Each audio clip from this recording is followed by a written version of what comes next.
एक मूर्ति चौराहा है मौजूद है। देखिए आपको हम एक एक करके सबको दिखा रहे हैं। हाथ में सिंदूर लिए हुए कहा गया था कि जो पापा है वो ऑपरेशन सिंदूर चला रहा है। मैं करूंगा उनके पर्सनल लाइफ पे कोई बहनों के मांग का क्या ये ऑपरेशन सिंदूर से कराना जवाब कि हम हिंदू हैं।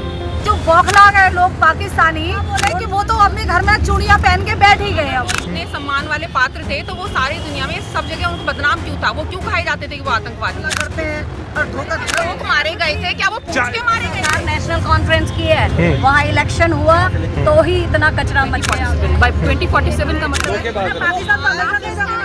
और सारे कार्यक्रम चल रहे हैं हमारे, ये हमारी सेना की वजह से ही तो है। विश्व पटल पे सबसे आगे अपना बंद हो गया सबको जगह, तो कैसे नानी याद आ गई? जो आदत है वो अपने आप को सबसे ऊपर समझिए। अपने आप को उन्होंने बीवी को निकाला, जिन्हें 8 डेलीगेशन करा, पक्ष को बकना है वो तो बकेगा ही। है कि मशाल जलाइए। TCL न्यूज़ इंडिया, देश के नाम। नमस्कार, TCL न्यूज़ इंडिया में मैं अंकुर अस्थाना आप सभी का स्वागत करता हूं। दोस्तों यहाँ पे देखिए कि ये जो सारे लोग यहाँ मौजूद हैं, तो ये एक मूर्ति चौराहा है, यहाँ पर सभी लोग मौजूद हैं। देखिए आपको हम एक एक करके सबको दिखा रहे हैं।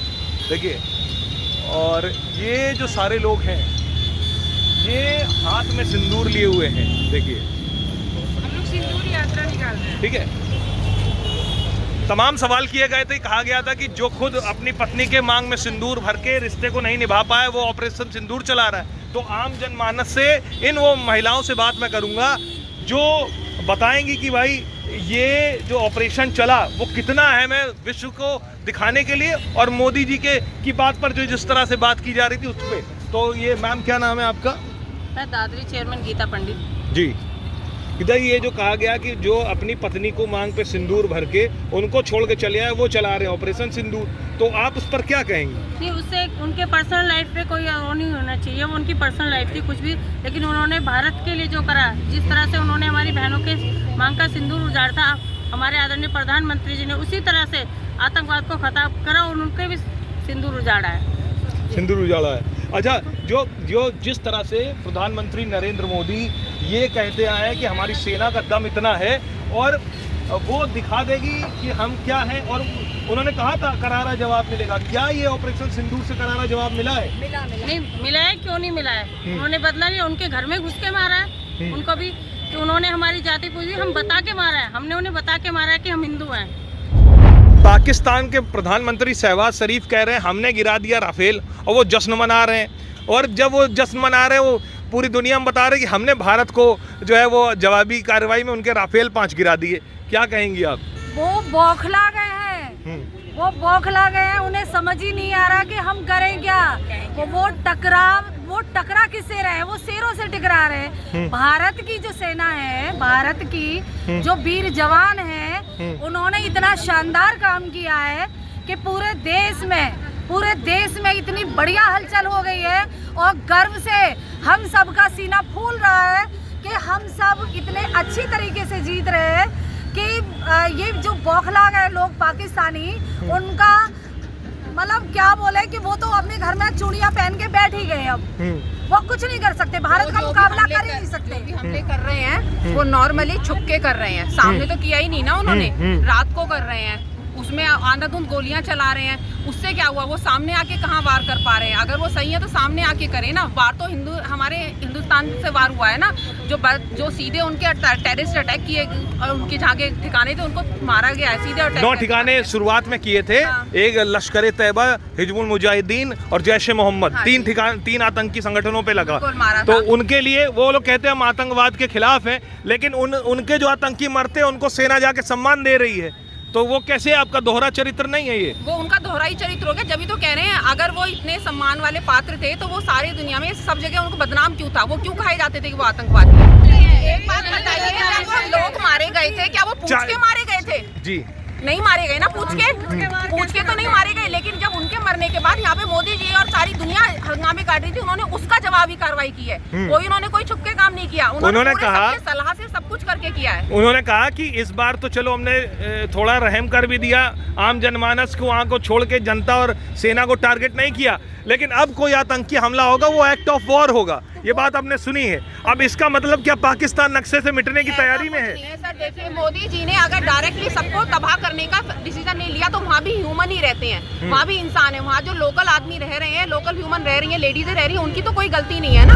टूरिस्ट प्लेस वाले पे मैं आपको ये कहूंगी, अगर मेरी कोई जगह है और वो टूरिस्ट एरिया है, अगर कोई बुकिंग कर रहा है वहाँ पे जाके तो उसकी इनकम आ रही है, वो तो ले लेगा ना। अब वो गवर्नमेंट को तो नहीं बता रहा ना कि मैं लोगों को ले रहा हूँ या बुला रहा हूँ, तो इसमें उस कहाँ पे सरकार की कहाँ गलती होगी? माना कि कमी हो, लेकिन पहले बताई जाती कि हमारे 20 तारीख से हम लोगों ने बुला लिए हैं, तो गवर्नमेंट पहले ही सिक्योरिटी कर देती। इसमें गवर्नमेंट की कहाँ गलती है? हाँ जी बताएं। सरकार नेशनल कॉन्फ्रेंस की है, वहाँ इलेक्शन हुआ तो ही इतना कचरा मच गया, फैल गया, नहीं तो इतना कुछ होना नहीं था। मोदी जी का ऑल होल रोल होता वहाँ पे तो कुछ भी नहीं होता।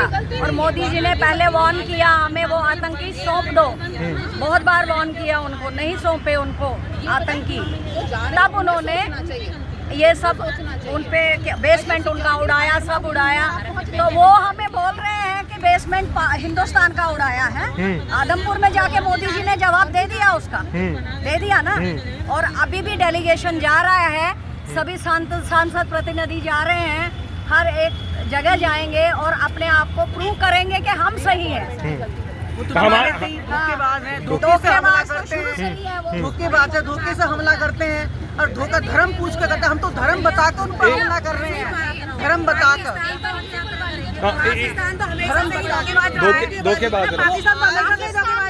तो आप क्या अभी उसने धोखा ही तो करा है। अब जब पानी बंद हो गया सब कुछ होगा तो कैसे लानी याद आ गई इसको? पाकिस्तान ही ना लानी हमारी आम जनता पे भी हमला कर रहा है, लेकिन हमारे मोदी जी एक ऐसे प्रसन्न इंसान हैं कि वो उनकी जनता पे हमला नहीं कर रहे हैं, सिर्फ आतंकवादियों को निशाना बना रहे हैं। अच्छा, हमारे सेना जो प्रमुख हैं उन्होंने प्रेस कॉन्फ्रेंस में कहा, जब उनसे पूछा गया कि भाई ये जो कितने लोग मारे गए, उन्होंने कहा मेरा काम टारगेट हिट करना है, लाश से हमारा गिनना काम नहीं है। तो उन्होंने कहा आपको अपनी सेना पे कितना गर्व है, वो थोड़ा सा बताइए। 100% गर्व है अपनी सेना पे हम खड़े हुए हैं और यहाँ आराम से जिंदगी जी रहे हैं और सारे कार्यक्रम चल रहे हैं हमारे, ये हमारी सेना की वजह से ही तो है। उनकी सिक्योरिटी हमारी सेना ने ही किया है, उनका एक भी ड्रोन सफल नहीं हुआ इंडिया में। हाँ, आप एक सवाल और है, अमेरिका का एक स्टैंड यहाँ पर क्लियर हुआ है, वो दोहरा मापदंड चलता है। जैसा कि अभी हम लोगों ने देखा, पहले वो बोला था कि भाई हम मध्यस्थता नहीं है, हम ना बीच में बोलेंगे, जो भी है भारत का और वो पाकिस्तान का मामला वो संभाल लेंगे, लेकिन बीच में ट्रंप का आ जाना और फिर अभी ये बयान देना टिम कुक को, एप्पल के सीईओ को, कि भाई भारत में प्लांट ना डालो। एक तरफ रसिया जो है 400 देकर हम लोग को उस दिन बता दिया कि कितनी अहमियत है, अगर वो मिसाइल से नहीं रोकी गई होती है S-400 से तो कई शहर यहाँ के भी बर्बाद हुए होते। लेकिन एक रसिया और अमेरिका, इस दोनों देशों को आप लोग किस तरह देखते हैं? कोई हाँ बताइए। 2047 मोदी जी का मिशन है 2047। बाय 2047 का मतलब है कि हमें तब तक डेवलप्ड कंट्री की लिस्ट में आना है। तो अमेरिका को पहले ही पता है कि भारत एक विश्व पटल पे सबसे आगे अपना परचम लहरा रहा है और भारत को अमेरिका की जरूरत नहीं, अमेरिका को भी भारत की जरूरत है, क्योंकि विश्व शांति के लिए कोई एक देश किसी दूसरे देश के खिलाफ हो जाता है, किसी एक को मध्यस्थता करनी पड़ती है। वही ट्रंप ने अपना रूल किया, लेकिन हाँ, चूंकि उनकी वो आदत है, वो अपने आप को सबसे ऊपर समझते हैं, तो उन्होंने ये बहुत बड़ी गलती करी है कि उन्होंने भारत को बहुत छोटा आंका है। तो ये वक्त आ गया है मोदी जी का उनको बताने के लिए। कल रात का ही आप देखिए, जहाँ पे मोदी जी ने 8 डेलीगेशन करा, सर्वदलीय एक संगठन बनाया जिसमें शशि थरूर और बाकी सब लोग अमेरिका जा रहे हैं और वो हमारे भारत को रिप्रेजेंट कर रहे हैं। आप समझ रहे हैं, विपक्ष के 8 लोग मिलके साथ में मोदी जी के साथ हैं, तो ये कितना बड़ा एक मैसेज है कि हम भले हमारे अंदरूनी चीजों को कुछ भी करें, पर विश्व पटल पे हम एक हैं और हमसे। अच्छा, इस सिंदूर की अहमियत क्या है, ये थोड़ा सा विश्व को आप बताइए, क्योंकि इसका भी लोग कुछ हैं, जो कुछ लोग हैं वो कुछ हाँ, जो विपक्ष बोल रहा है ना, मोदी जी ने अपने बीवी को अपने सिंदूर उनका मतलब वो नहीं किया, बीवी को, हाँ, बीवी के सिंदूर मांग पे डाल के पत्नी की वो नहीं दी। उन्होंने देश को समर्पण किया अपने आप को, उन्होंने बीवी को निकाला नहीं है। आज भी उनकी पत्नी कहती है अगर एक बार मोदी जी बोले आ जाओ, मैं आ जाऊंगी। अगर ऐसा होता तो वो बीवी आज चलने को तैयार नहीं होती मोदी जी के साथ। तो विपक्ष को बकना है, वो तो बकेगा ही।